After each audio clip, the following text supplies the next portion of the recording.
all day. Good afternoon, Coach. Questions for Coach?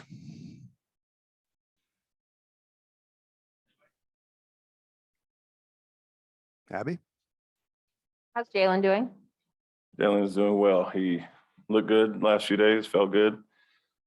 Still, we'll get reevaluated after practice here by the medical staff, but all signs pointing in the right direction. Looked good last few days. We also noticed something on Al's hand. I think that affected his free throws. It's his offhand, so no, it didn't. But nothing more than a common nicks and bangs and bruises from the playoffs. Everybody else okay? Yes. How are you feeling about the week, and how much did it help having that last week to kind of fine tune how you deal with this extra time off? Yeah, it was good. I think the first thing that we talked about was rest, take care of business. And as you can see in other series, things happen and you have to play more games, and let alone the load on your body. So that was good. Preparation was good, similar to what we did with Brooklyn with that week off during the playing game. So we could kind of emulate that process. And then our focus is good, understanding what we have in front of us, a different series, and kind of digging in and diving into those specifics was good for us to have this extra preparation time. So all benefits. Was Rob able to get in some run and kind of build that win back up? Yeah, he's been doing more than the other guys with that time that he had missed, but we had a good hard one on Thursday, so he got a good amount of scrimmaging in there, but he's getting some extra work as well.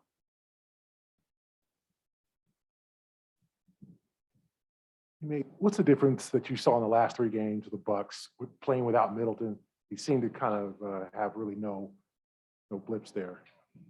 No, they played well. Other guys stepped up, obviously, take advantage of the opportunity. Allen is extremely aggressive. Holiday will be more aggressive. And so, they'll kind of split those reps, and they're running some different things with Middleton being out. But the one thing I did notice was spacing.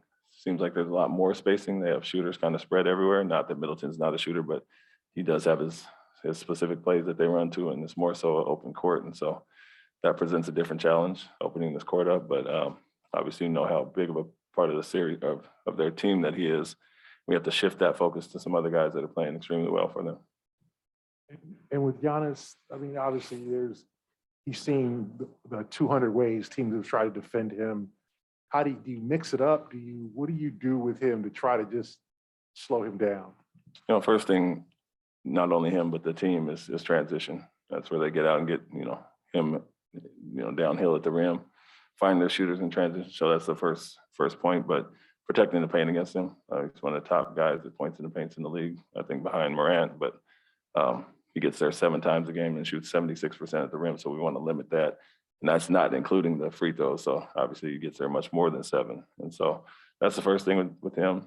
Similar to last series where we want to take away certain things. We believe in our defenders that we have on them, but it's a team concept as well. And so he'll do the same thing as with all the great scorers. You got to keep them off balance, give them different looks, different matchups, and try to wear them down as far as that with the bodies that we have.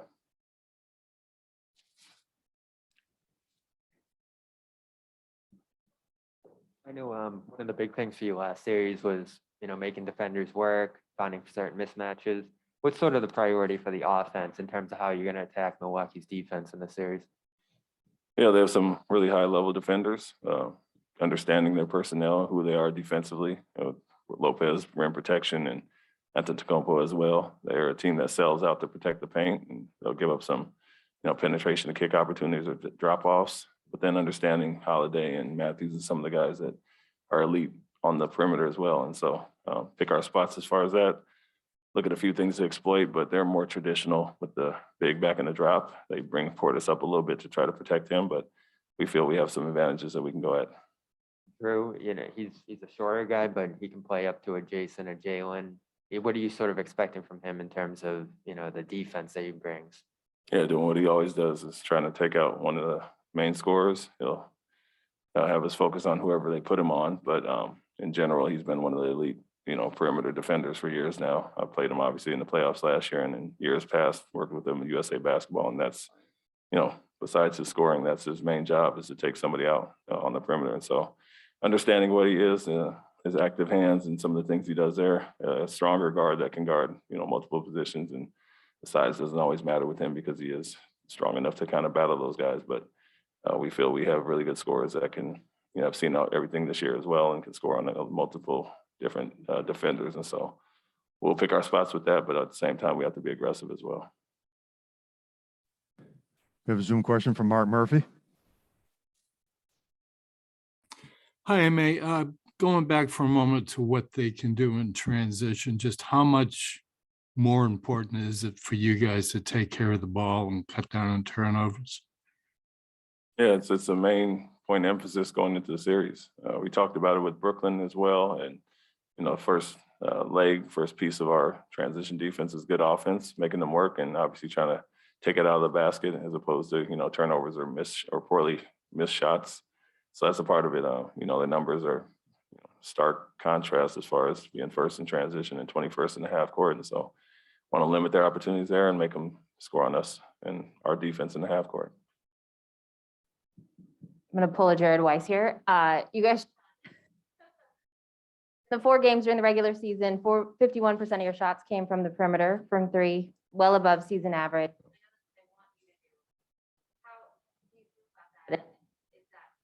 How you see this playing out? How do you, scheme for that, against that? Yeah, putting our guys in different positions. I think that's what they do, as I mentioned. Not only do they drop their bigs to protect the paint, and they go under a lot of off ball and pick and rolls, more so than I'd say last year anyway. They were tops in the league. They're up there again this year. So shooters have to be ready to let it fly. We did that. I think anytime you can touch the paint multiple times against these guys, you'll get them in rotations. You can get some of those shots. And so it's kind of what they want, but understanding we still want to get to the paint and attack. And then when they do collapse, we have opportunities for kickouts and drop-offs or wide open shots. And so we'll live with some of those, but it's a really, like I said, KYP, know who you're going against at the rim, with Lopez being really good there. Wrap it up right there. Thank you, Coach. Thank you.